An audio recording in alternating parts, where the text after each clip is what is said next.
Hi ඔන්න අද අපි දෙන්නත් එක එකතු වෙලා දවල්ට කෑම හැදුවේ. ඉතින් මේ අද දවල්ට කන්න ඕනේ කියලා හිතුණා රයිස් එකක් ගෙදර හදලා. ඉතින් ඕන කරන බඩු ටිකක් අරන් ආවා. ඇවිල්ලා මේ ටට්ටක් ගාලා මේ මම කපන කොටන ටික ලෑස්ති කරලා තිබ්බ හස්බන්ඩ් තමයි හැබැයි මේ රයිස් එක හදන්නේ. එයා එනකල් මං ඔක්කොම ටික ඕන කරන බඩු ටික ලෑස්ති කරලා තිබ්බා. අපි බලමු අපි දෙන්න මේක කොහොමද හදන්නේ කියලා.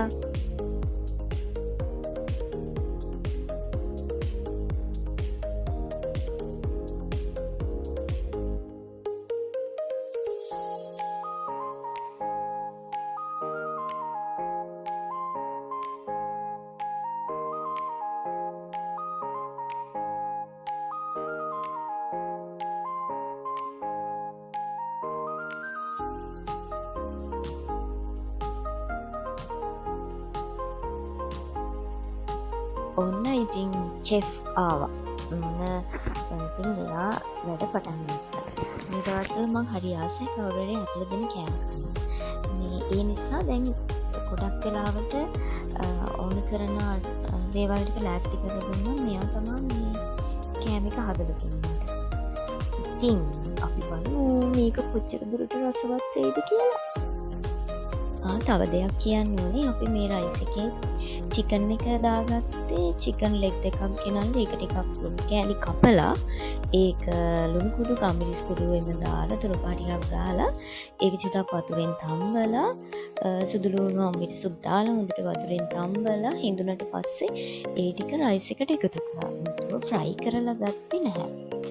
ඒ වගේම එහෙම දාලා ගත්ත මේක මාර රසයි. ඉතින් බලමු තාම වැඩේ ඉවර නෑනේ. බලමු කොහොමද කියලා.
තව දෙයක් කියන්න ඕනේ. දැන් ඉතින් අපි දෙන්න ඉන්නේ අලුත් ගෙදරකනේ. එතකොට මෙතන අපිට භාජන හිම ගොඩාක් මදි.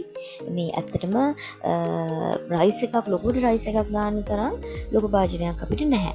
ඉතින් අපි කරේ පෑන් එක පොඩි පෑන් එකක් තියෙන. අපි ඉතින් ඒකට ටික ටික දාලා කලවම් කරලා ආයේ රයිස් කුකර් එකට දානවා. එහෙම පොඩක් කලවම් කර කර ඊට පස්සේ අන්තිමට ෆ්‍රයි කරලා ටික ටික දාලා ෆ්‍රයි කරලා ගත්තා.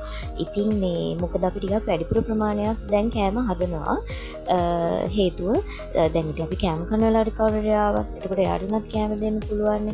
ඉතින් ඒ නිසා අපි ටිකක් වැඩිපුර ප්‍රමාණයක් කෑම හදනවා. ඉතින් මේ ඒ නිසා තමයි මේ වලට පේන්නේ පෑන් එකකින් භාජනයට දාන මේ රයිස් කුකර් එකට දානවා. ඒකෙන් ආයෙ පිඟන් වලට දානවා.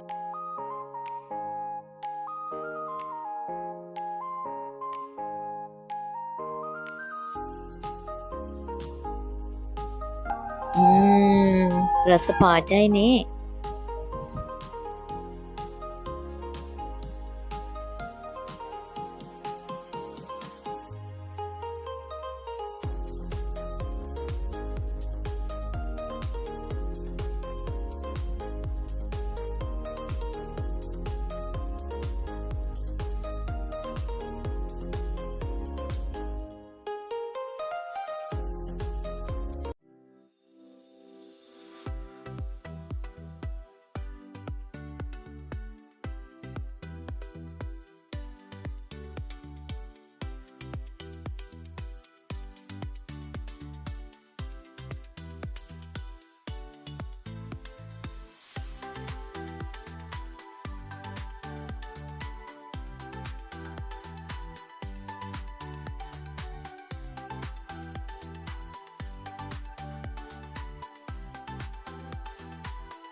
ඔන්න එයා කෑම ටික හදලා ඉවරයි. ඊට පස්සේ මම ටට්ටක් ගාලා අස් කරා.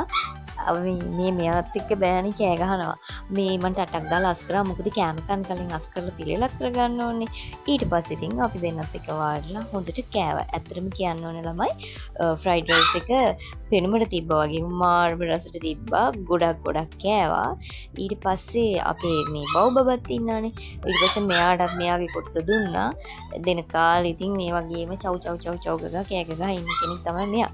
එහෙනම් ඉතින් අදින් කුකින් vlog එක ඉවරයි. ආයෙත් දවසක තවත් vlog එකකින් හම්බ වෙමු.